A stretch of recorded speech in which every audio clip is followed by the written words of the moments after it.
Your girl Sunshine here. I'm back at you with another day 9 of Diddy's trial. So I just wanted to give you all a little bit of the trial information from today. They didn't have a lot going on today. Kid Cudi was one of the biggest highlights for today. There's no court tomorrow and Monday because of the holiday. Yay! So glad it's the holiday. But but yeah, you guys, so come on in. Let's get straight to it. My head's hurting a little bit, so I'm ready to lay down, but I'm gonna tough this out, okay? What's up, Chris? Yeah, how are you? Make sure you guys come on in, subscribe to my YouTube channel so you can get the latest of the Diddy trial and more. Okay, I talk about celebrity news pretty much.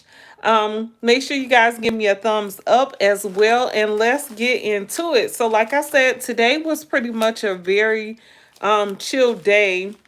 Well, I wasn't in a courtroom, so I don't know. They didn't have a lot of witnesses today. The witnesses they did have, they pretty much got in and out. Court ended earlier today. I told you that in the previous videos that court was going to be ending around 3 p.m. Today it ended earlier because they got through the witnesses very quick.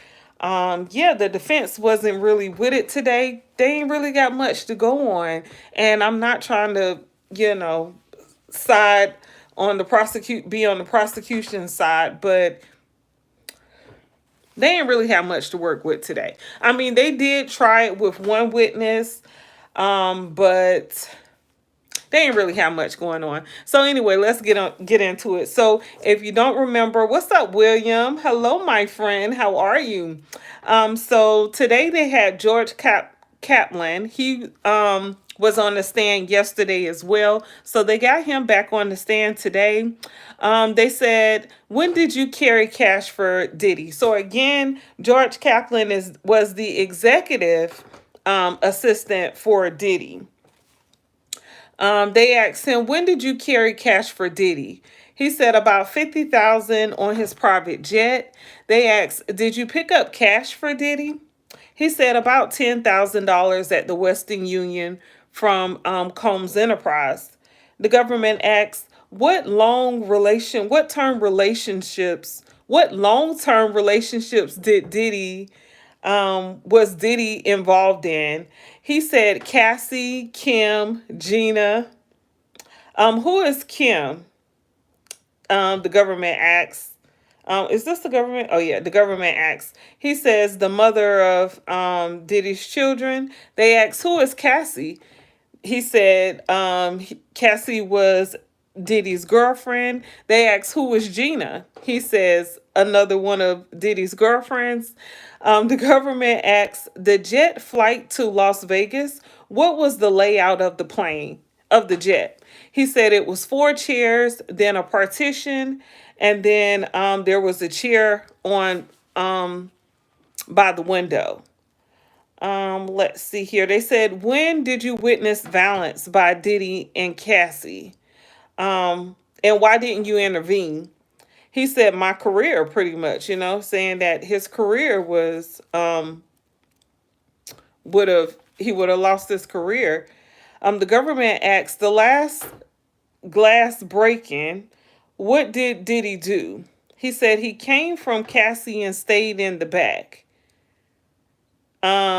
He came forward in the jet. So I guess they were both, Diddy and Cassie were both in the back, and Kaplan was already sitting in the chair by the window. He heard a lot of noise going on.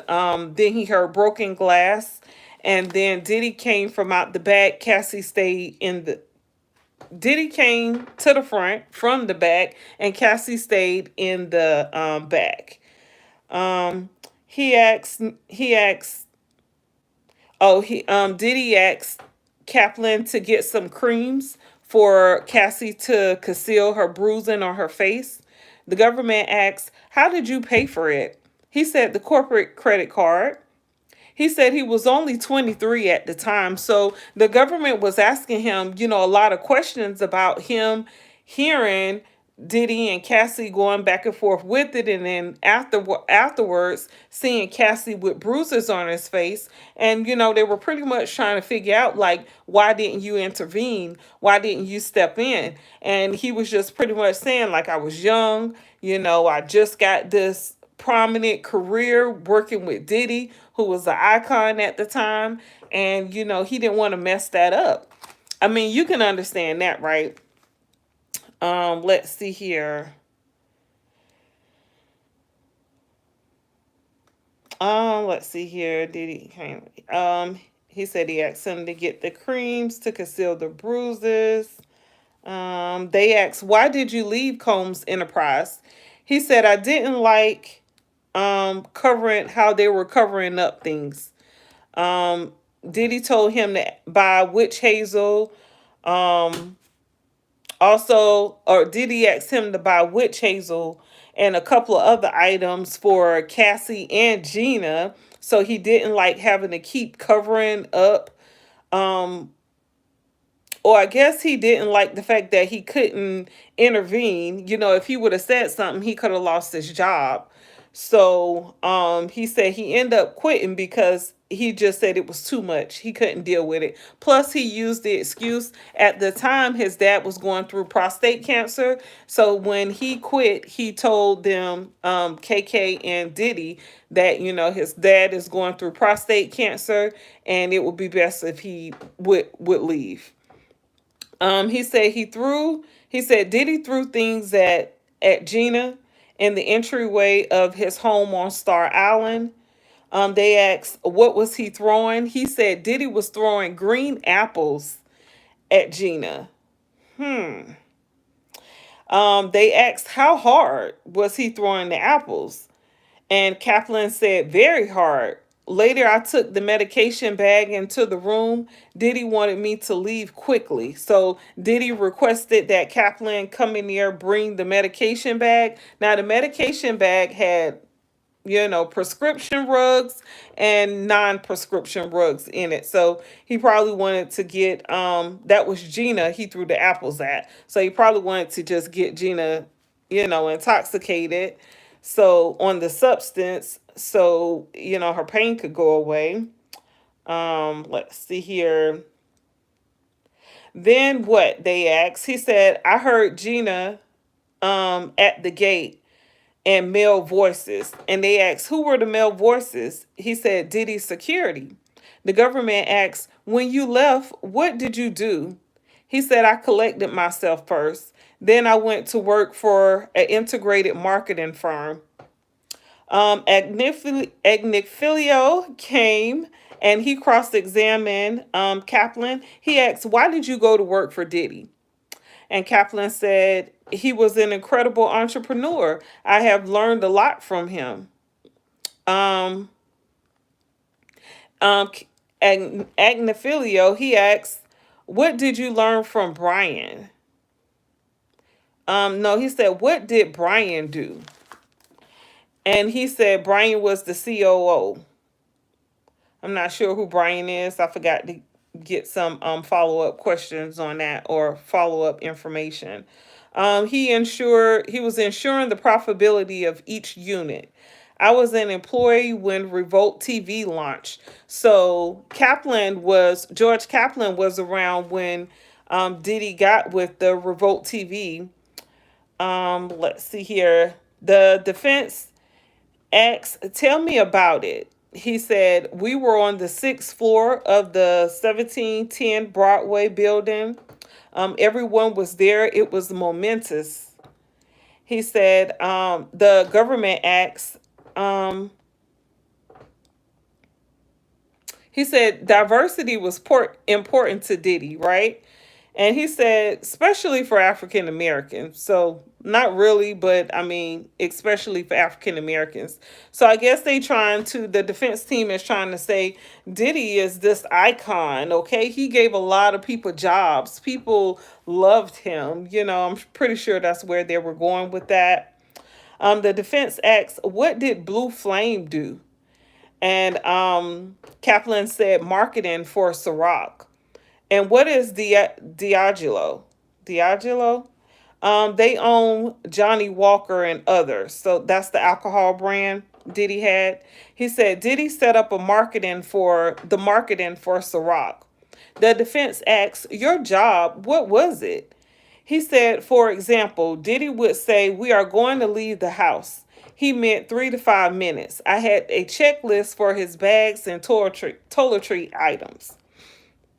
It was a bad look for me if something wasn't there. So he pretty much had to check and double check and make sure when it's time to go, everything was ready. So he was involved in purchasing items. Another assistant who was involved in purchasing items, making sure things were straight. He also testified that he set up a lot of hotel rooms and stuff. He also set up the jets and stuff.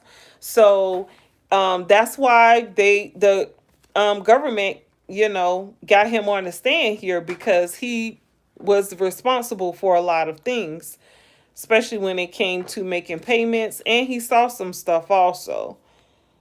Um, let's see here. Is there a binder near you? The defense asks, a binder with photos or something.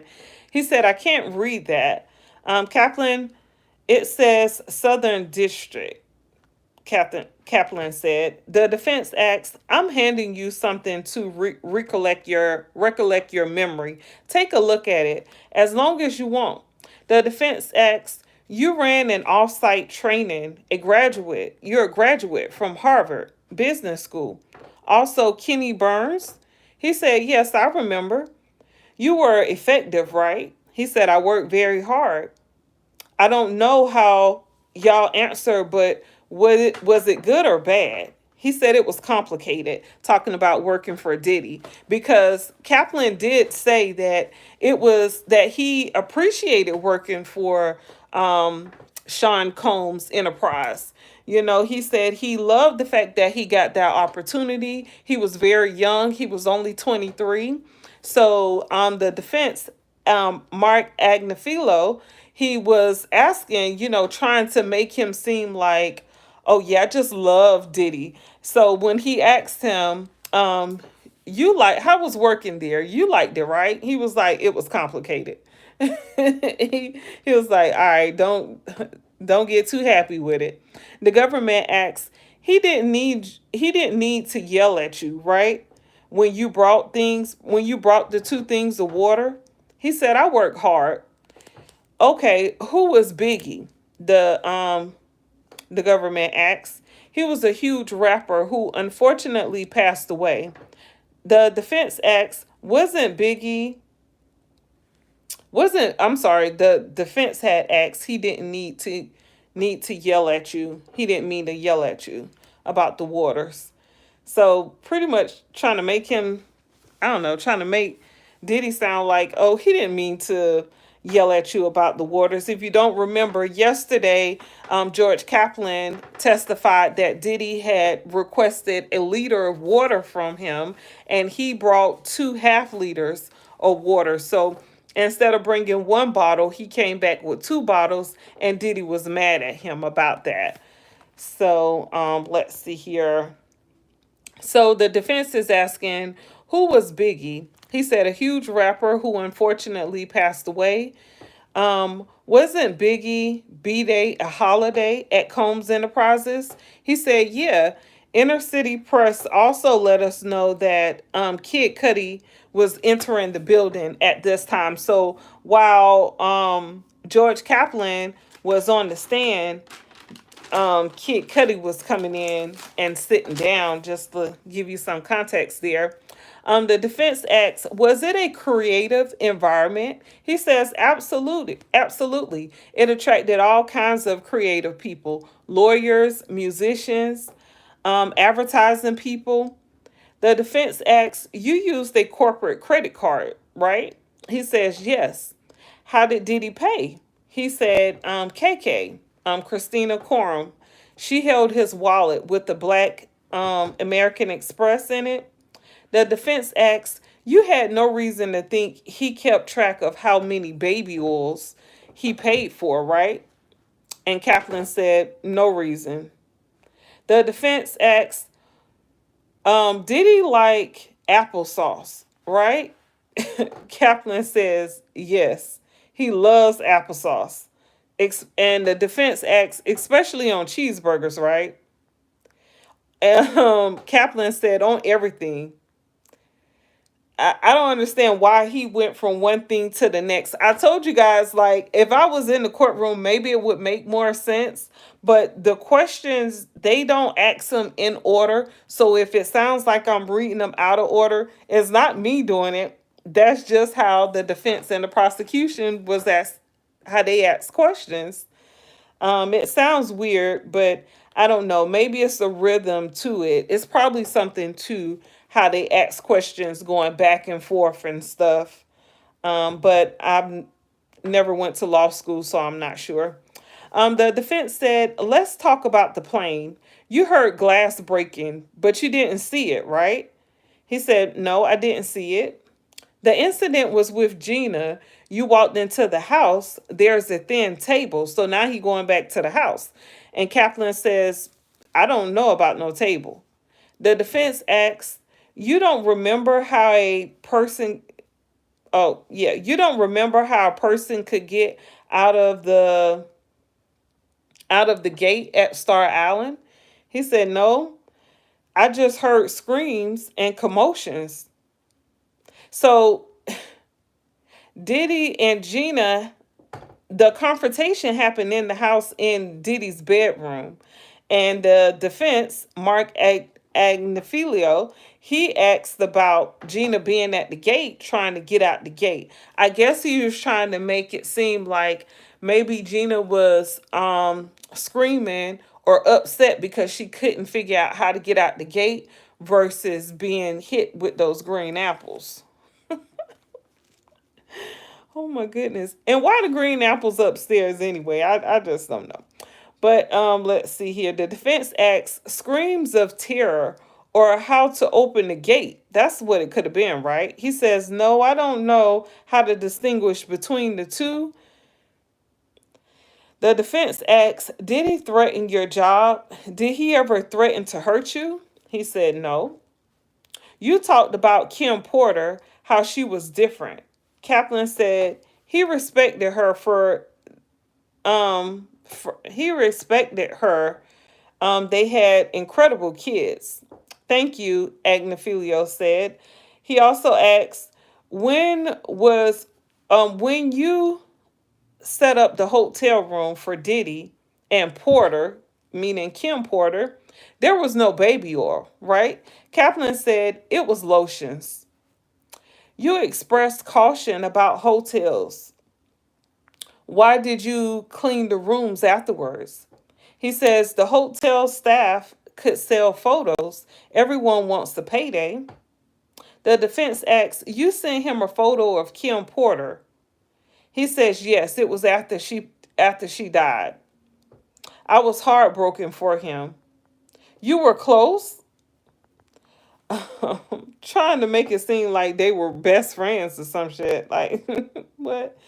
He said, I invited him to my wedding, but I didn't hear back from him. Agnifilo, he said, objection. So Agnifilo is trying to make Kaplan pretty much sound like, Diddy was cool with me. He didn't do anything with me. I mean, he threatened my job a time or two, but he didn't do anything to me. Now, he beat up his women, but he didn't do anything to me. He was cool. I even invited him to my wedding, even though he didn't come. And Mark Agnifilo, he is questioning Kaplan, and he gonna say objection, objection. Like, why would you say objection? Like, what kind of mess is that? That's weird. How you questioning him and you gonna say objection? Usually you say objection when the other team is questioning the witness. Like, I don't know. That was real weird.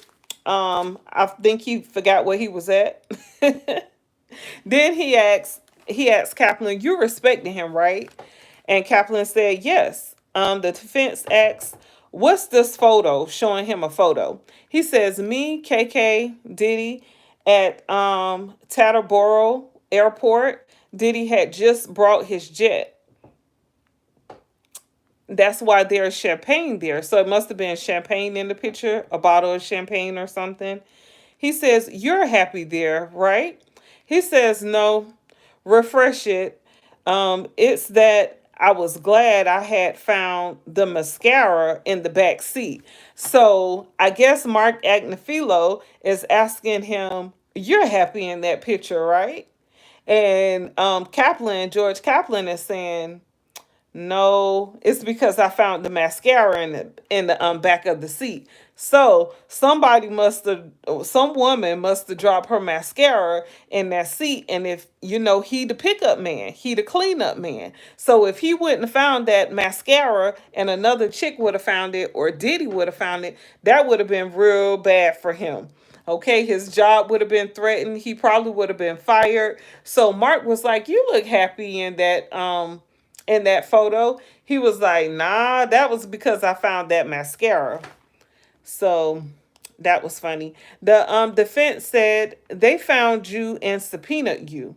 He said, "I had to retain counsel right away." Yeah. The defense asked no, or said no further questions. Then the government came in. They said, "Which incident shook you?" He said, "The plane with Cassie and the apples with Gina at the house." He said, "I felt guilty. I didn't do anything after both incidents, but you didn't see any injuries, did you?" He said, "People could be injured without injuries being visible. The tonality and tension with the apples he threw at Gina, it was troubling," he said. So he was pretty much saying that just seeing what they were going through was enough for him. He didn't need to see bruises and everything. He said he heard what was going on and he knew it was abuse. Like, who don't know abuse when you hear abuse? And he said that was just troubling for him. He was getting paid that first 10 months, he got paid 125,000, and then his pay went up after that. But he said he couldn't stay there long. And then he had to leave. He said it was just too much. Let's see here. The government asks, "You told Miss Coram, KK, about both incidents, right?" He says, "Yes, I told her. I am unwilling to stand behind that behavior and that I was quitting." The government asks, "Did KK say she would quit?" He says, "No." "And how long did KK stay after you told her that you were leaving?"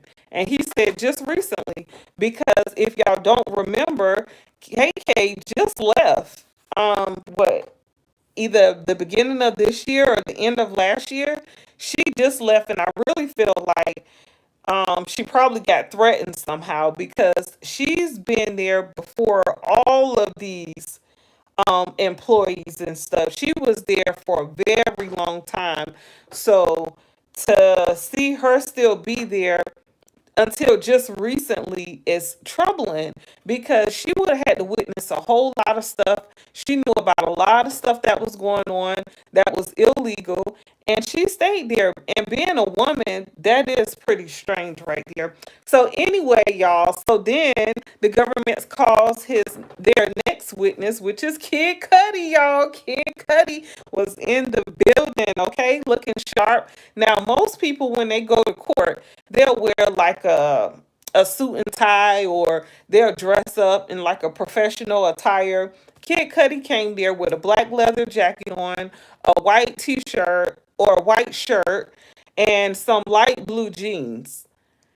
And to be honest, I didn't even know that you could wear jeans if you were involved with the court case and all. I didn't know you could do that, but he definitely did that. So the government calls Kid Cudi. They ask, "What do you do for work?" He says, "I'm an actor and musician known by Kid Cudi," because his real name is Scott Muscati. Muscati? Muscati?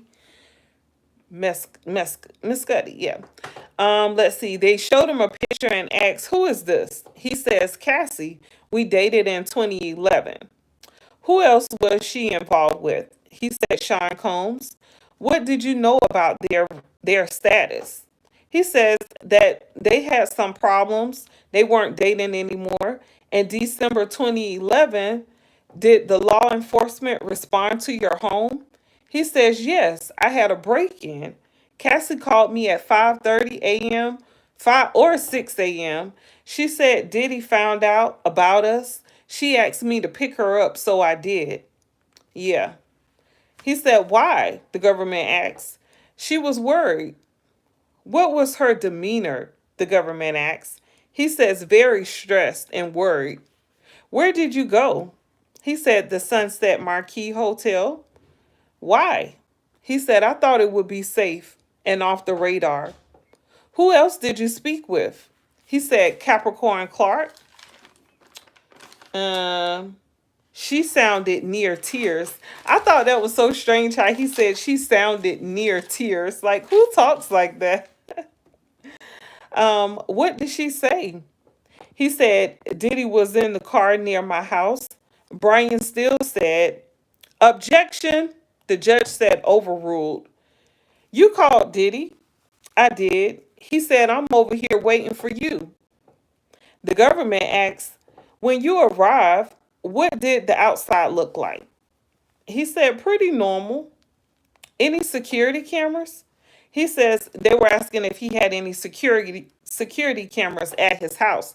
Because remember, he went to go pick up Cassie, then he took her to the hotel to secure her, make sure she's safe, just like a man would do for a woman, okay, especially a woman he loved. And then he got a call, Capricorn Clark. I wonder if she's going to be a witness because her name has been popping up like crazy during this trial. But he said and allegedly, if you don't remember, Suge Knight spilled the beans and said that Diddy beat Capricorn up during this because of this incident right here with Kid Cudi, and he ended up having to settle with Capricorn Clark for like a large settlement. So I don't know the details of that. Maybe we'll be seeing later. Hopefully she will be on trial soon. Let's see here. So, Kid Cudi was at the hotel getting Cassie straight, making sure she was straight. Then he got a call from Capricorn Clark saying that Diddy forced her to go with him to Kid Cudi's house. And he said when he got there, the cameras were thrown off. Like they weren't positioned like they normally be positioned. Let's see here. Oh, and then he said he found out that they weren't working. They had been moved. Did you move them? The government asked. He says, "No." What did you see inside your home? He said, "Gifts. They were open. Some stuff from Chanel, and my dog was locked in the bathroom." How did how did you usually leave your dog? He said, "I usually let him roam the house." How long had you had your dog? He said, 3 years. What were the changes for your dog afterwards? He said, "My dog wasn't the same. He was jittery and on the edge all the time after the break-in." So it sounds like either Diddy or somebody else, Diddy paid probably to break in Kid Cudi's house, broke in the house. Obviously, they did something to the dog. I'm thinking they probably gave the dog some of them drugs. Cause I mean, you think about it, dogs, no matter if they angry or happy, like either way, if you give them something to eat, they'll try to eat it. Most dogs, anyway. I don't know, but that's just my opinion there. I don't know if the dog was given anything. He said he doesn't know what happened to his dog. He just know his dog has been different ever since, real jittery and not like his normal self. Um, He says, I got back in. I called Diddy again. I was looking for him. I wanted to fight him, you know. Did he answer? He said, yeah. He said, I'm on my way. I thought to myself, and then the defense said, objection. So Kid Cudi was about to get into it. He was about to just talk. And then here go the defense step in and they broke that all up. They said objection. The judge said overrule. And they told the government to ask a new question. So when you saw Cassie, how did she seem? He said depressed. Did you see Cassie in Connecticut, which is where Cassie's mom live, or her parents live in Connecticut? He says yes. She needed it. Did Diddy call you? He says yes. He hit me a few times. The government was hit.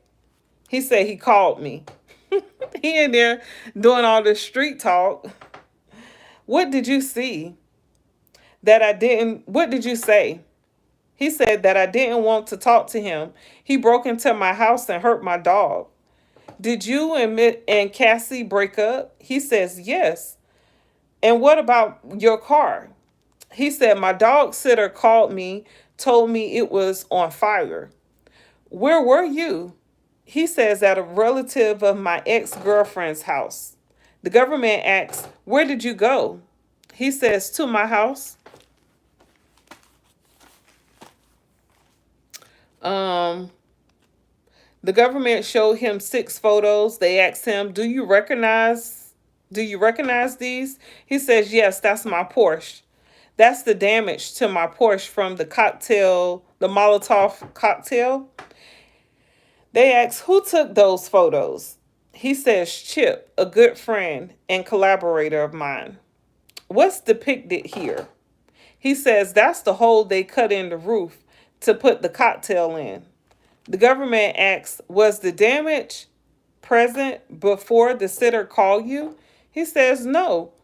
Did you think it was an accident or intentional? He says, intentional.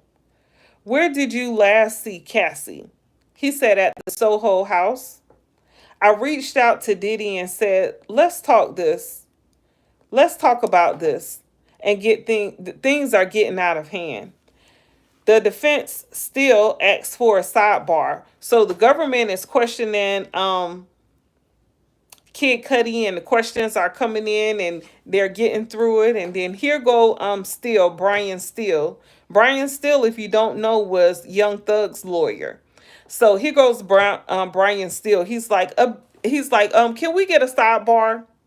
Because when they do those sidebars, they be trying to get rid of information or present information that's not even necessary to include, because they started that off. The defense started that off this morning as they wanted to show pictures of Cassie in very provocative outfits or clothing.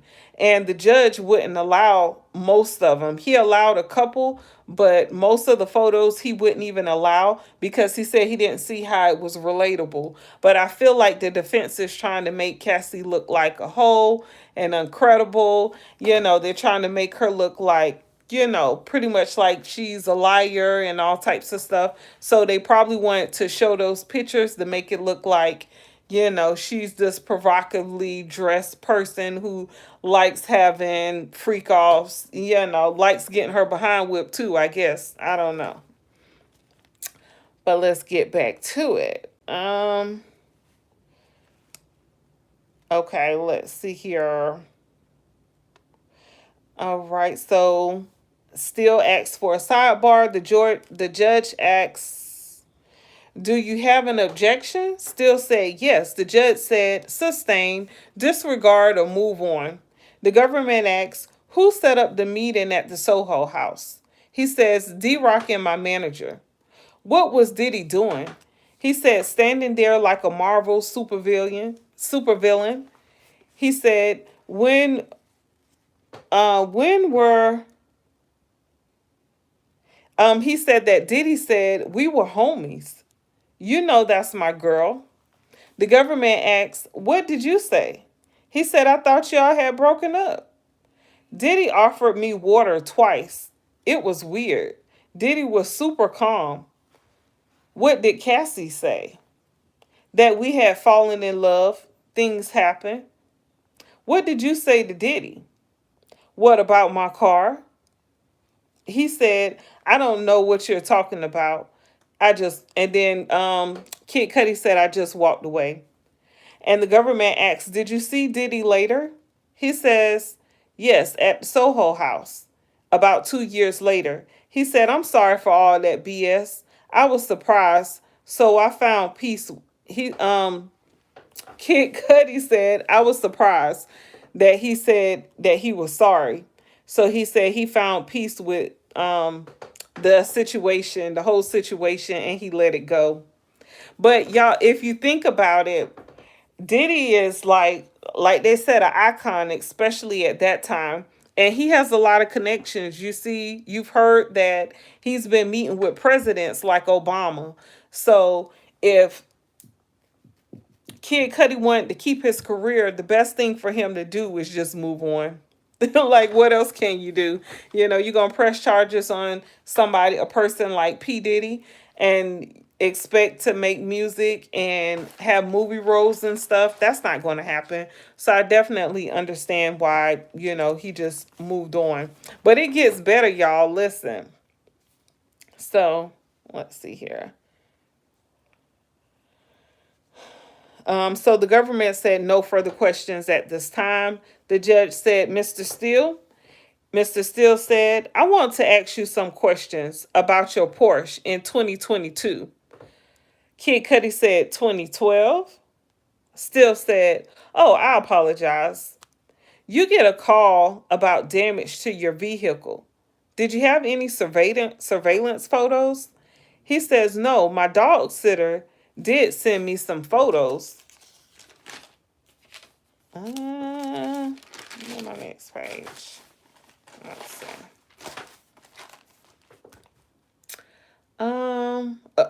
He says his dog sitter did send him some photos of the damage.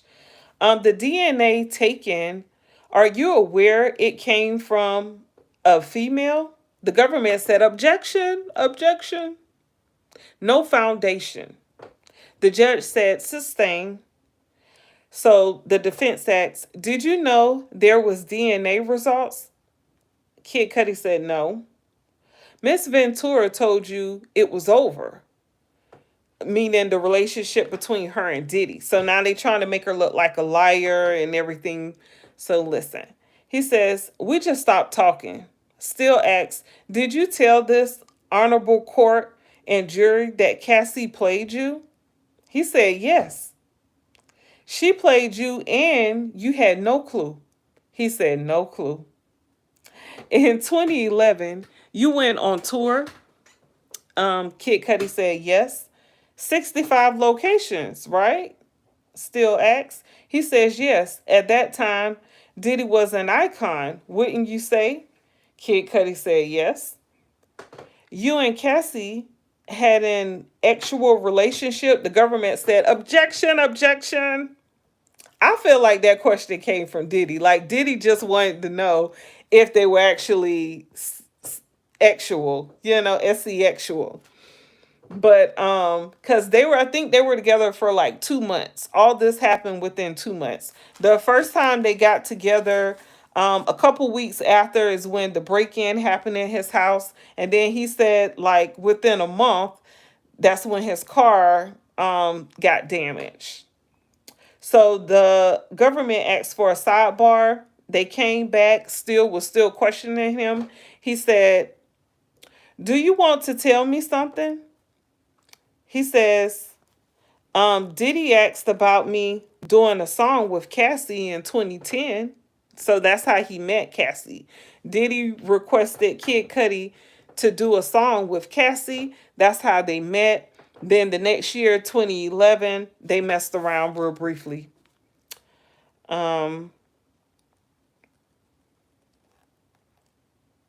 Still said, thank you. You believe they left the front door unlocked, meaning the burglars, whoever broke in the house, right? He says, yes, it was no forced entry. Just presents open, dog in the bathroom. I'm not belittling. I'm just asking. You called Diddy. Kid Cudi said yes. He was calm. He said yes. You went to see him and you didn't think he had a pow pow? He said I couldn't call it. He said I couldn't call it. You're not talking to your homeboy. Like you have regular words.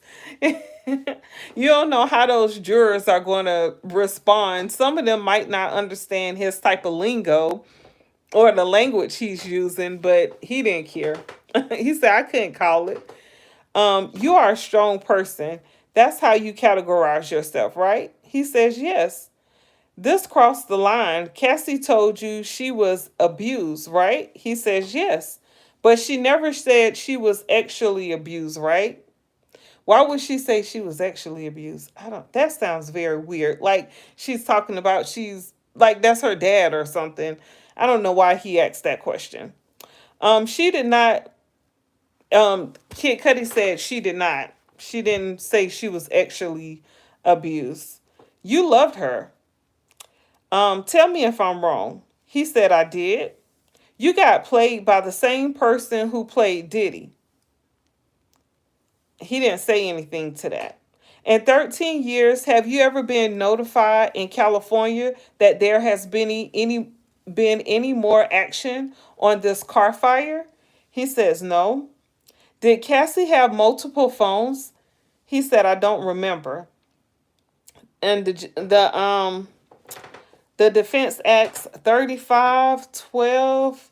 He says, if I said it, I said it.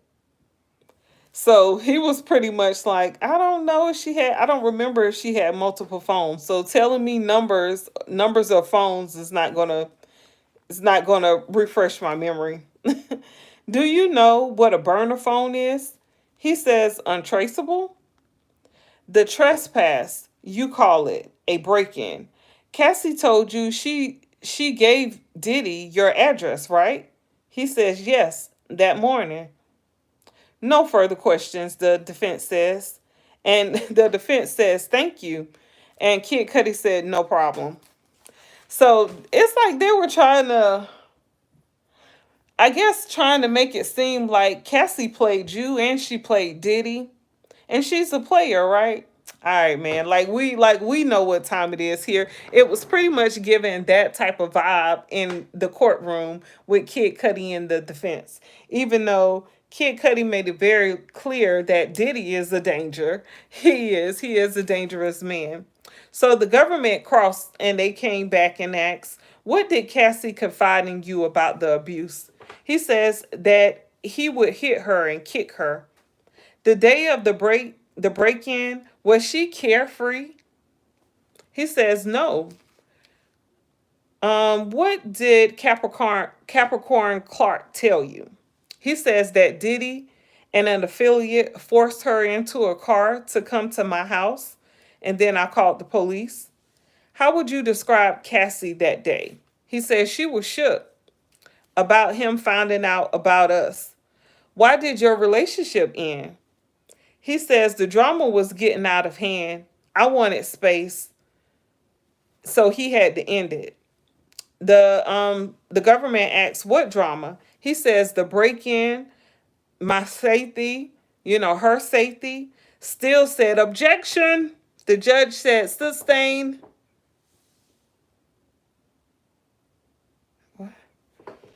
The judge said sustain. Still said speculation of danger. The government asks, why did you have safety concerns? He says, because I knew Diddy was violent. Still said, Your Honor, may we approach the bench? So they went to the bench, had another sidebar. They came back. The government asked, what did Diddy say? He said he didn't know anything about my car. Did you believe him? Still said objection. The judge said rephrase.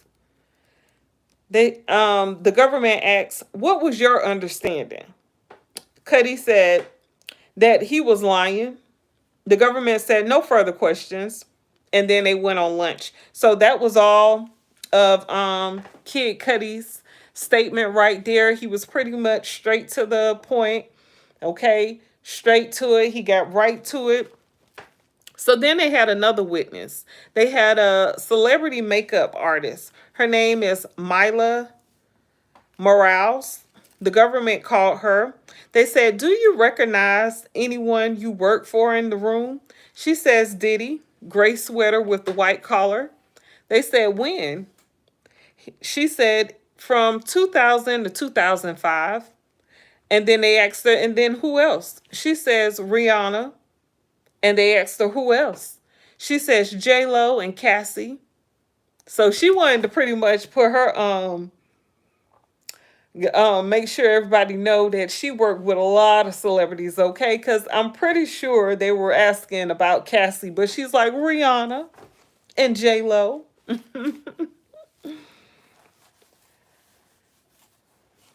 Yes, make sure you guys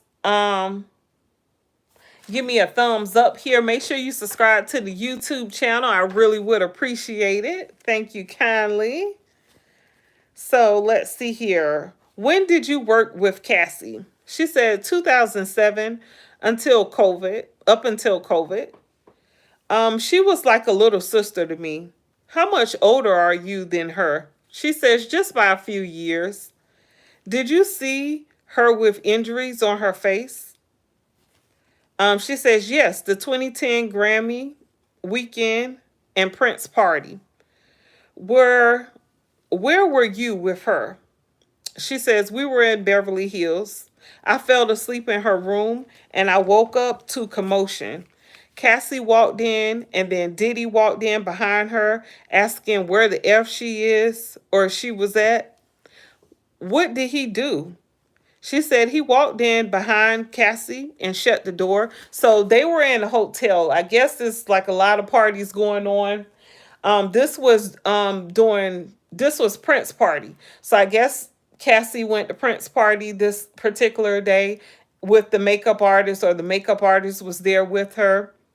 And Diddy must have saw her there at the party, and for some reason they got, he didn't like that she was at that party and he didn't bring her there. So Cassie and Mila went back to Cassie's hotel room, which was like a suite or something, because Mila said she was on the couch sleep, and she woke up to Cassie coming back in the front door and going in the room, and Diddy followed behind her. They closed the door, and then it was just a lot of commotion. But he was pretty much upset. Diddy was upset that Cassie had went to the Prince party, which was Diddy's party, y'all.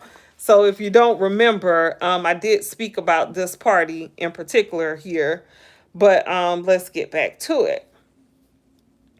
So she said, Diddy asked, where the F was you? Were you talking to Cassie? What did he do? He walked into the bedroom and shut the door. What did you hear behind the door? She says, yelling and screaming, both of them.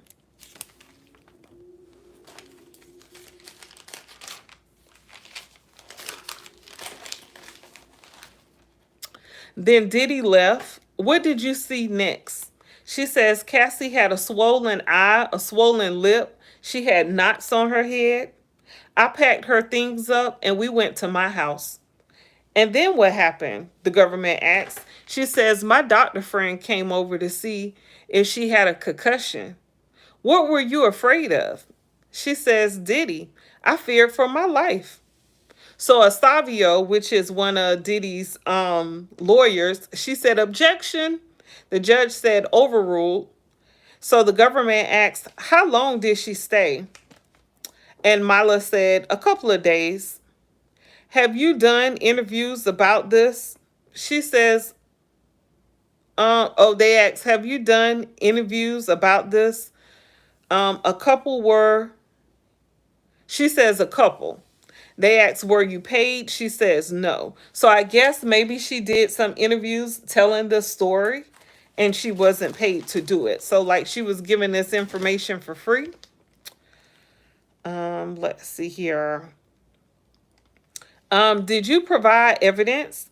She says photos of me and Kim Porter in the early 2000s. So I guess like no. So she was obviously friends with Kim Porter as well, which would make sense because she was friends with Diddy first. Kind of, I believe. I'm not quite sure because Mila did say that she knew Cassie ever since Cassie was 16 years old.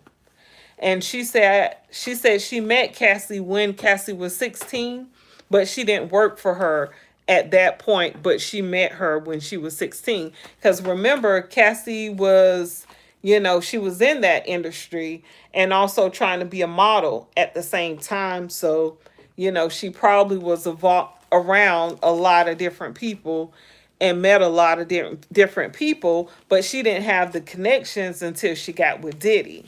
Well, no, until she got with Ryan Leslie. So let's see here. So the government said, were you paid for those pictures of you and Kim Porter in the early 2000s? She says yes, $1,000. The government said no further question. Then the defense came on. It was Anna Estavio. She asked, did you assist Cassie for any red carpet events? She says possibly some music videos I know, Black and Yellow. Estavio showed her some pictures. The goal is that she looked put together, right? Mila said, yes. These photos show your artistry. You posted them on Instagram, right? She says, yes. You were in her hotel room, though you live near? She says, yes. You met Cassie's family? She says, only her father. You called a doctor and a lawyer? She says, yes. The lawyer lives in San Francisco. You provided emotional support? She says, yes. You did an interview with CNN and Extra TV, Don Lemon, Piers Morgan? She says, yes. Did you do Dateline? Or did they reach out to you? She says, I don't look at them anymore. So I'm not sure what that answer to that question was. Did you ask the government if you could do more? The defense,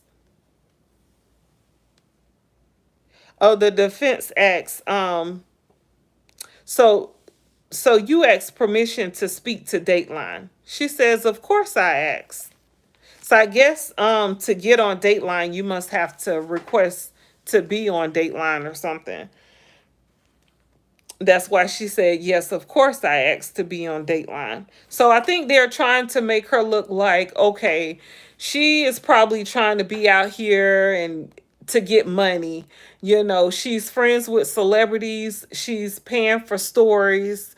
But she said, most of the stories she didn't even get paid to tell. She was just telling, especially when she told about Diddy and Cassie and that situation that happened. She said she didn't get paid for that. But when she showed personal photos of Diddy and Kim Porter, she said she did get paid $1,000 for that.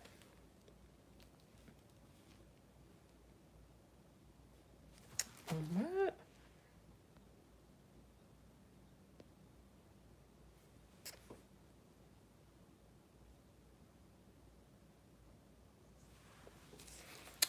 What's up, you guys? Make sure you guys subscribe to my channel here and give me a thumbs up. I really would appreciate it, okay? Let's see here. So after the incident, um, after the incident, no one from Diddy's company ever approached you. She says no one did. For a documentary, were you paid? She says therapy. So I guess she did a therapy. Um, she did a documentary, probably just telling like her experiences and stuff in the documentary, and she was paid therapy sessions. So I think they were pretty much just trying to make her look like she's doing things for money, trying to get paid. They also asked, the defense asked her, which the defense is Diddy's team. They asked her, did you? What they asked? Oh, did he ever approach you? Was he ever violent towards you? I guess trying to make it, because the government, the prosecution is saying that, Diddy is a violent person and he was real violent to a lot of his employees and girlfriends. So they pretty much wanted to ask her, so did he approach you? Was he violent towards you?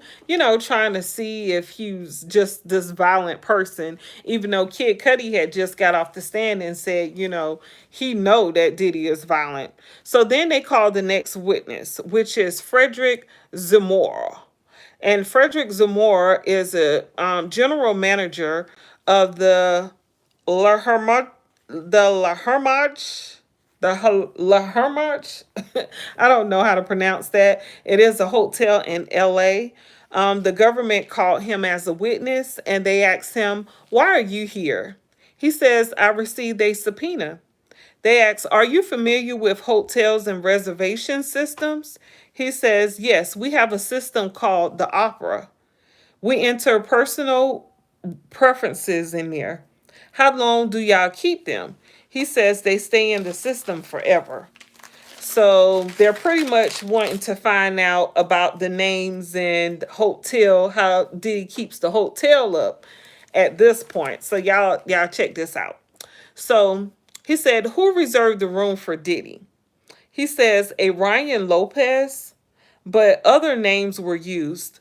"When was the profile first created?" He says, "In 2006. It said Sean Combs and Bad Boy Records. Then they changed it to Jackie Star." Let's look let's look at this. So they gave him something, a document or a picture or something, and it was from 2011 through 2012. "For this reservation, what's the bill?" He said it's over $2,000. It says only charge if Christina Quorum approves what only charge if Christina Quorum approves it. Oh, excuse me. Oh, I can't sneeze. It's like I had to sneeze, but I can't get it out. Sorry about that. So what were the instructions? To put the room out of service for cleaning. He liked the room to be set at 75-degree temperature. What were the complaints? Candle wax on the carpet, security being called, charging fees of $500 and more. The government said no further questions, and the defense didn't have any questions for him. So I guess so. This is a hotel manager for that Hermitage. I don't know. Anyway, so for that hotel, and they pretty much want to show that did he use certain names? He has the staff that handles his reservations, which most celebrities do. But they also showed that he does mess up hotels. The guy was saying that it was baby oil. It was, they had to charge all these cleaning fees because baby oil, candle wax would be all over everywhere. They would have to pretty much shut the room down and put it out of service because of the damage to the room. So I guess then after that, or sometime around that, did he start making his staff go in and try to clean up the room as much as possible, so they wouldn't complain. So then the government calls Josh Croft, and I think he's the last witness for today. So Josh Croft, he is he works with Homeland Security. He's a special agent, but he extracts data from computers. What's your training? He says the SANS Institution. What does that stand for? He says, I really don't know. They are opaque in that way. So I tried to look it up too. The SANS Institute, which it looks like it really is a thing, but since it is government, a government building or a government institution, I guess that's why they have it so tight knit. They don't tell any information on there pretty much. If you look it up, SANS institution, you can look that up. It is like a training for like tech people, like to teach people tech skills for like homeland security, I believe. So they can like, get into computer systems and stuff, get information.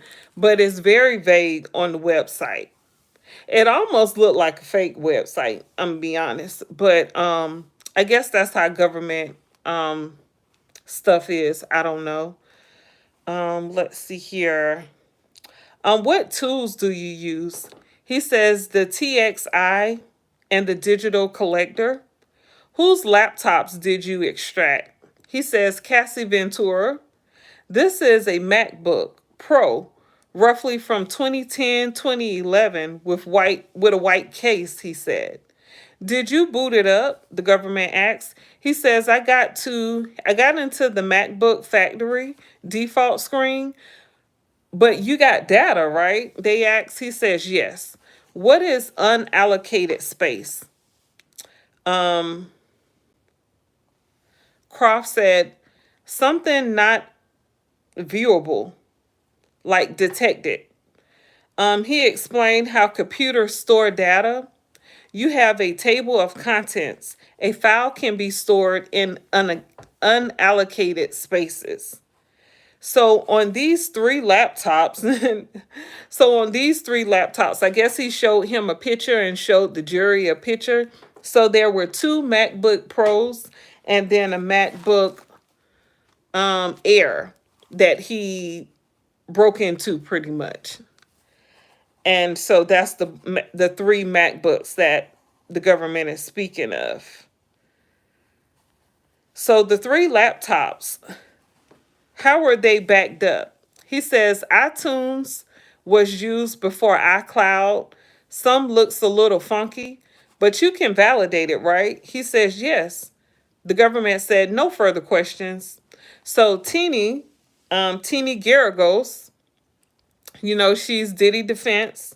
She cross-examined him. She says on one of the laptops, there was a Frank Black profile. He says yes. She said, did you process every file? He says yes. Have a wonderful weekend. So that's all Teeny asks. And I guess I'm thinking she's probably asking that because he had a warrant, from the government to get into Cassie's file. But there's a file that saved Frank Black, which we know is Diddy's name. So we don't know if he actually had a warrant to go into that account that was on that MacBook. But if it's Cassie's MacBook, then who cares? Like, I don't know. I guess we'll find out. So she said real, confidently, oh, okay, thank you. Have a wonderful weekend. They a trip. Then the government came back and they said, Frank Black, did you proceed under Cassie's consent? He says yes, under the warrant. All right, thank you. So that was the government's defense, and then they ended it just like that. That was the end for the day. Like I said, it wasn't a lot of information today, but they did get a lot of these expert witnesses out of the way, I will say. Now, again, they're not going to have court again until Tuesday. So tomorrow is the holiday and Monday is the holiday for Memorial Day weekend. Woo woo. So I definitely will be on here tomorrow, probably earlier than normal, so that we could talk about, this trial. And yeah, and get into some question and answers or something. Sister, you daily reading books. Well, you expect me to memorize all that information right there, sir? I mean, I wanted to get the information to the people who want to hear it, because I read it and wrote it down at the same time because I'm nosy like that. So that's what I do over here. I give you the details. If you want to know the details, you're going to get that. You ain't going to get just some little sound baits. Oh, Kid Cudi said they threw a Molotov cocktail in his car. Um, his dog was in the bathroom. No, I'm gonna give you the details. I'm gonna tell you what happened as best as I can. That's what I'm gonna do over here. I'm gonna give you the scoop, okay? I'm gonna give you the tea. All right, I'm gonna explain it to you so you can understand it. That's what I do. That's the only way I know how to do it. Okay. But whatever, you guys. Thank you so much for watching my YouTube channel here. I really do appreciate it. I hope you guys have a wonderful weekend. If I don't hear back from you or see you, or you don't see me until Monday after the holiday, but I do hope you come back. Tomorrow I will be on a whole lot earlier, like I said. I'm not sure what time, but be looking out for it. And if you're not subscribed, go ahead and subscribe to my channel so you'll know when I come on this live here. And make sure you give me a thumbs up, okay? Because you know I'm going to come with the tea and I'm going to explain it to you, all right? Well, thank you so much, you guys. I really appreciate it. I hope you have a wonderful evening. And I love you too, Chris. Good night to you guys. Peace.